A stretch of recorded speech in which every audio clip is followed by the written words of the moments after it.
Berjumpa lagi dengan Danang Plecit, satu-satunya channel plecit yang membahas manuk. Selamat siang, selamat beraktivitas para penggemar burung manuk alias kicau mania. Pada kesempatan kali ini saya akan membahas tentang mengapa murai batu sering gesek-gesek paruh ketangkringan. Nah, itu kenapa? Karena sering timbul pertanyaan seperti itu. Sebelum kita bahas, saya sarankan untuk bos-bosku semuanya kicau mania lovers untuk bantu klik tombol subscribe dan like, comment, share-nya bosku, supaya saya lebih bersemangat untuk membuat video-video tentang manuk. Tidak berlama-lama, langsung saja cekidot. Murai batu yang sering menggesekkan paruhnya ke tangkringan itu umumnya adalah perilaku alami ya bosku ya. Alami itu untuk membersihkan sisa-sisa makanan atau juga bisa menajamkan paruh atau merontokkan lapisan tanduk pada paruhnya. Namun jika dilakukan berlebihan ya bosku, ini bisa menjadi tanda-tanda seperti stres, overbirahi, atau adanya kutu atau jamur di area paruh. Jadi kita harus memahami mengapa si burung kesayangan kita itu menggesek-gesekkan paruhnya ke tangkringan ya bosku ya. Yang pertama, perilaku alami. Perilaku alami itu burung sering menggesekkan paruh setelah makan ya bosku ya. Setelah makan, nah, tujuannya itu kan untuk membersihkan sisa-sisa makanannya. Sisa makanan itu seperti ya habis makan jangkrik atau habis makan kroto, itu kan biasanya lengket paruhnya atau basah. Nah, itu digesek-gesekkan agar paruhnya kembali bersih dan si burung kesayangan kita itu nyaman, aman, dan tentram. Terus tanda yang selanjutnya yaitu tanda overbirahi. Murai batu yang sedang naik birahinya itu sering menunjukkan gestur menggesekkan paruh ke tangkringan yang disertai dengan bunyi ngekek atau emosi yang tinggi. Nah, emosi yang tinggi itu seringkali ya getak-getak atau tek gesek ke ya seperti itu ya bosku. Nah, solusinya itu bagaimana? Solusinya kurangi pakan tambahan atau ekstra foodingnya bosku. Seperti ulat hongkong, prei, ulat hongkong harus diliburkan, jangan diberikan. Embunkan burung lebih pagi dan tingkatkan intensitas mandi. Terus untuk jangkrik dan kroto gimana? Kalau jangkrik itu berikan porsinya itu dikurangi saja, jangan seperti harian kemarin-kemarin, dikurangi dulu. Untuk krotonya juga dikurangi dulu, intinya itu diminimkan dulu EF-nya ya bosku. Minimkan EF-nya, rutinkan mandi, jemurnya jangan terlalu kenceng, jemurnya juga dikurangi ya bosku ya. Terus tanda-tanda yang kedua yaitu gejala stres atau birahi tidak tersalurkan. Nah, stres itu ada bermacam-macam.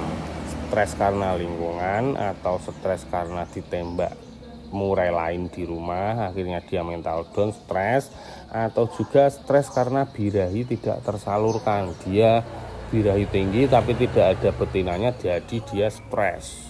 Nah, jika burung sering salto atau ngebos atau nabrak ruji, nabrakkan diri ke ruji, ini adalah tanda-tanda burung stres atau birahinya itu tidak tersalurkan itu bosku. Nah, solusinya gimana? Solusinya ya jauhkan dulu itu, di karantina dulu, jauhkan dari burung murai yang gacor atau burung murai yang lebih tua, atau jauhkan di lingkungan yang lebih tenang, taruh di lingkungan yang lebih tenang supaya burung itu bisa menghilangkan stresnya itu ya bosku ya. EF-nya tetap seperti biasa. Terus mandinya juga tetap seperti biasa. Apakah dijemur? Jemurnya jangan terlalu kencang, tetap itu harus 15 menit saja, Bosku. 15 menit, yang penting hangat terkena sinar matahari. Terus tanda-tanda yang selanjutnya yaitu adanya parasit, kutu atau jamur. Karena parasit itu sangat mengganggu pada burung murai. Parasit bisa berupa itu jamur atau kutu-kutu gitu. Efeknya yaitu rasa gatal di area sekitar paruh dan pangkal bulu akibat kutu itu atau jamur. Membuat burung sering menggesek-gesekkan paruhnya dengan kasar ketangkringan. Jadi sangat tidak wajar itu, Bosku ya. Atau nanti juga itu bisa menimbulkan ciak pada si burung kesayangan kita. Karena gatal, terus nyabuti bulu itu, dan stres itu efeknya kemana-mana itu, Bosku. Solusinya itu bersihkan sangkar dan tangkringan secara berkala dan menyeluruh. Gunakan desinfektan khusus burung, atau bisa juga saat mandi itu burung diberikan obat kutu atau bisa juga sampo. Kalau saya itu sampo jati jajar. Semprotkan pada sangkarnya, dibersihkan, dielap, sangkarnya dijemur. Lah burungnya gimana? Burungnya masukkan ke karamba. Airnya dikasih sampo jati jajar. Atau juga bisa sampo biasa itu, yang penting wangi lah. Yang penting wangi. Sampo warungan itu juga tidak masalah jika memang mencari sampo jati jajar itu susah di area bos-bosku semuanya. Karena kutu itu kan menggigit ya, Bosku. Menggigit kulitnya si burung, keleler gitu, akhirnya burungnya tidak nyaman dan stres.